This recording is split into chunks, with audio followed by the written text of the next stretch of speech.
Welcome back to another episode of Out Loud Geek, where we discuss news and views about pop culture, science fiction, fantasy, food, cooking, the outdoors, and more. It's time, once again, for another depressing dose of dismal Disney. There are apparently more abrupt changes in Disney's upper management happening. As I had reported in a video last week, Disney's longtime CFO Christine McCarthy is leaving due to what the company is claiming is family medical leave. But she is a defendant in a shareholder-initiated lawsuit that claims that the corporate restructuring that occurred during Chapek's leadership was allegedly done as a fraudulent scheme to hide Disney Plus streaming costs in order to deceive investors of actual losses and inflate reported growth trajectory of the service. Now it's being reported that Disney's diversity boss, Latondra Newton, is also exiting the company. And interestingly, the news was only reported yesterday evening after normal business hours.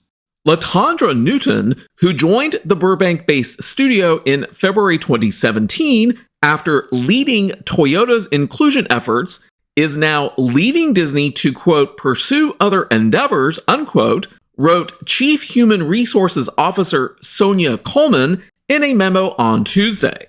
Newton is said to be joining another corporate board as she steps away from Disney. A search for a new chief of diversity, equity, and inclusion efforts is set to begin.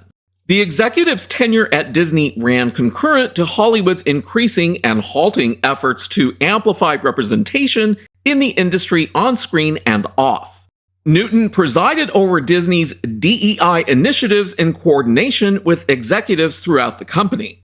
After the murder of George Floyd in May 2020, the exec was one of three names, along with then CEO Bob Chapek and Bob Iger, signing a letter to employees titled Resolve in a Time of Unrest and pledging, quote, to bring about real change, unquote. And they did clearly make changes without considering the potential adverse financial consequences that could result. That's the biggest problem with pushing woke identity politics too intensely without due consideration or common sense.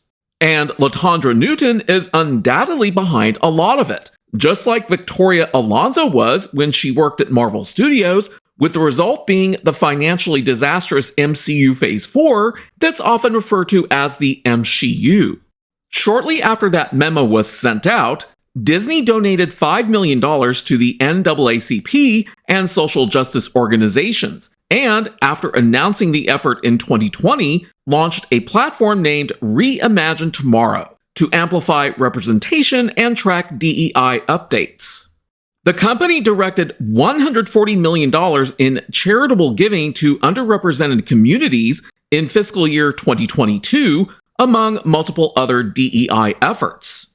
And they were making these donations while the company was losing hundreds of millions of dollars on movies failing at the box office, due at least in part to an overdose of woke identity politics that had been injected into all of them. Newton's exit is the latest departure for the leadership team of Disney following last November's shakeup that saw the ouster of Chapek and the return of Iger. The company has been in reorganization mode this year as Iger consolidates divisions and presides over cost cuts and pink slips for 7,000 workers. And I have spoken about those cuts and layoffs in several past videos. Part of the memo that was sent out within Disney to explain Newton's departure reads as follows. To our extended DEI and HR teams, I'm writing to share the news that Latondra Newton has decided to leave the Walt Disney Company to pursue other endeavors.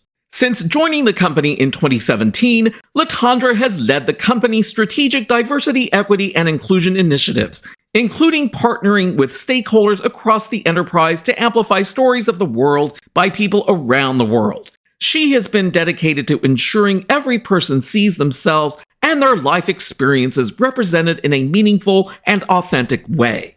And what did some of her policies lead to? Disney's diversity initiatives under Newton's leadership have proved divisive as the company has sought to position itself as a progressive and inclusive company.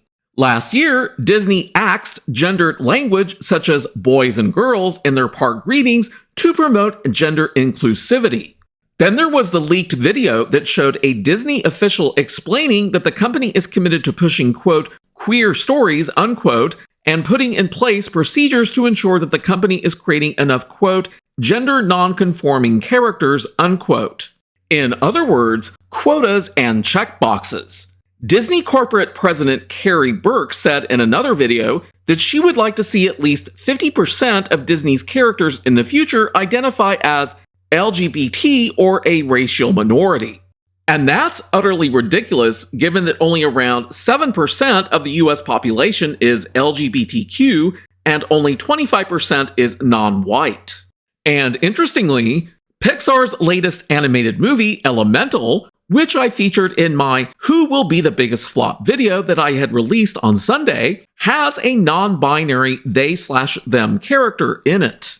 As I talked about in that video on Sunday, Elemental has one of the lowest domestic opening weekend box office tallies for any Pixar movie, and its international opening weekend box office was practically non-existent.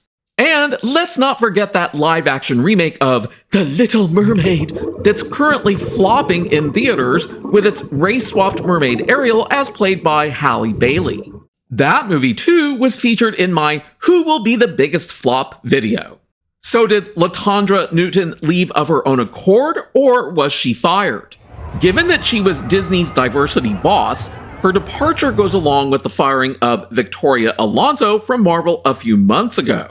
And let's not forget that Disney recently shut down its very popular Splash Mountain rides at Disneyland and Disney World due to them featuring characters and music from the film Song of the South, which is regarded as being very racist. While a 2020 petition on change.org garnered 21,000 signatures for Splash Mountain to be replaced with a ride based on The Princess and the Frog, a similar petition on the same site demanding that Splash Mountain be saved garnered 99,000 signatures, which is nearly 5 times as many signatures. Splash Mountain has never included depictions of slaves or any racist elements, and is based solely on historical African folktales that families of all ethnicities have been enjoying for nearly a century, that petition states. It is absurd to pander to a small group of, quote, Disney haters, unquote, that don't understand the story and retheme such a nostalgic ride.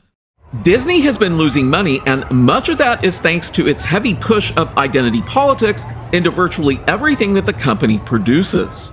Currently, as of the time that I'm recording this video, Disney stock is sitting at around $88 per share, which is a very far cry from its 2021 high of around $197 per share. That doesn't exactly express confidence in the company, does it? Thanks for watching today, and a huge thanks to everyone who has subscribed to our channel. We appreciate your support. If you enjoyed this video, please press the like button, and please feel free to share a comment. If you'd like to see more of our videos in the future and help support this channel, please press the red subscribe button, and please press the bell to receive notifications for new content. You can also find us on Facebook and Twitter by clicking on the links in the description. Until next time, this is Out Loud Geek.